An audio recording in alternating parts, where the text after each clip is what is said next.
This is Sportscentre. Hey, I'm Marissa Roberto. It's a rare Leafs game day on a Friday. And you know we start with the health of Auston Matthews, who's officially out for tonight's game with that upper body injury. And we won't be seeing him against Montreal either, as he's been placed on IR retroactive to November 3rd. Obviously, we're hoping as Leafs fans, Auston gets better soon. But here's a little fun fact. Since he's been drafted, Matthews out of the lineup has not been a problem for the Leafs, as they're actually 36-19-2 when Matthews doesn't play. I mean, that's a stat that I don't love per se, but it works. But maybe the other guys just love stepping up when they know Poppy's not in. But they'll be in tight tonight against a frisky Red Wings team. It's been a very streaky year so far for Detroit. Just look at their recent run of form. Lose 2, win 3, lose 3, and then win 2.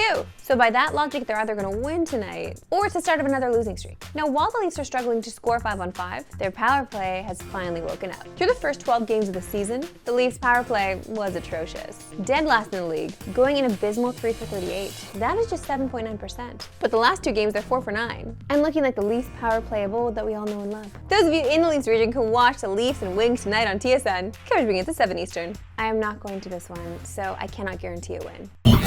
Time now for M&M'S Huddle. So let's huddle with our home team and look ahead to a wild Sunday in the NFL.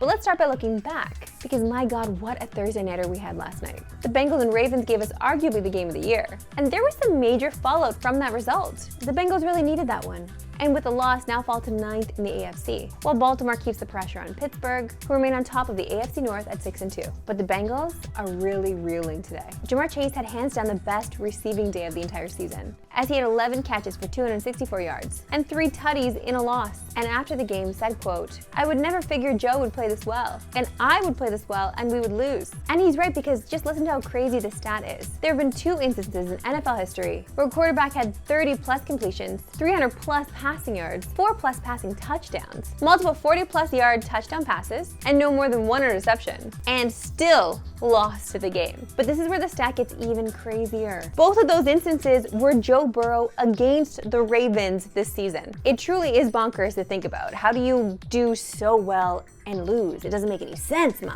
Now, on the Ravens side of things, they lost all-pro safety Kyle Hamilton to an ankle injury. And while it looks pretty bad as it was a non-contact injury, head coach John Harbaugh said it was just a sprain and nothing serious. Now, speaking of injuries, there's a ton of injury stuff to update. And pay attention, because some of these have major fantasy implications. Starting with Christian McCaffrey. Now, this one only has those fantasy implications if you were able to survive 9 weeks without your first overall pick, which is no easy task. Well, McCaffrey has looked great all week in practice. And according to head coach Kyle Shanahan, he's fully expecting to have his running back in the lineup against Tampa. Now, for those fantasy GMs also hoping to get Nico Collins back this week, don't hold your breath, as he was not at practice Thursday and still has not been activated off the IR. However, he was spotted at practice today.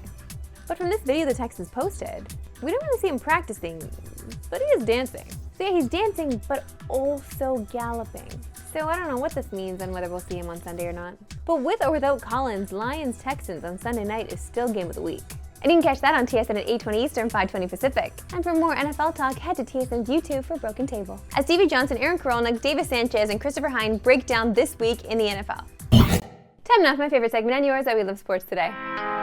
Why we love sports today. And let's go right to the fine people of Nitro Circus, because this trick just hits different.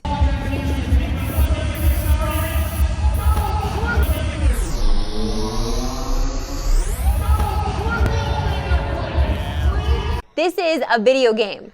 Insane. Incredible talent. Wow. Not enough people realize how hard that is. And let's finish on the pitch, because we love this soccer highlight.